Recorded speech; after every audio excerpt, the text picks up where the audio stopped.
Li aveva rimproverati perché continuavano ad attraversare un passaggio pedonale intralciando il traffico, camminavano in mezzo alla strada tra le auto, creando non pochi problemi ma anche rischi per la loro sicurezza. Così l'ausiliario del traffico li aveva richiamati, intimando loro di smetterla.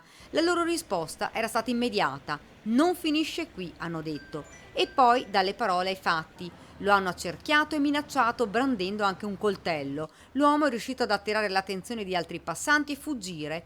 Una baby gang già conosciuta. Il gruppo è conosciuto, li abbiamo identificati, ora parleremo anche con i genitori e cercheremo assolutamente di fermare questa piccola escalation che sta avvenendo, soprattutto dopo il lockdown. Abbiamo visto che questi ragazzi pieni di rabbia fanno questi atti di bullismo. La vittima, spaventata, è poi andata dai carabinieri per denunciare l'accaduto. Un episodio brutto, ha spiegato il sindaco Davide Bortolato. Abbiamo chiesto un incontro al prefetto per affrontare il fenomeno del bullismo che è in crescita. In città abbiamo degli agenti delle pattuglie a piedi che controllano il centro storico, sia della polizia locale sia dei carabinieri, e io faccio un appello anche alle famiglie. Questi ragazzi che hanno 16, 17, 18 anni devono sapere come comportarsi, insomma le famiglie non possono a un certo punto abbandonare i loro figli e non preoccuparsi. Queste non sono ragazzate, questi sono episodi che danno un brutto segnale.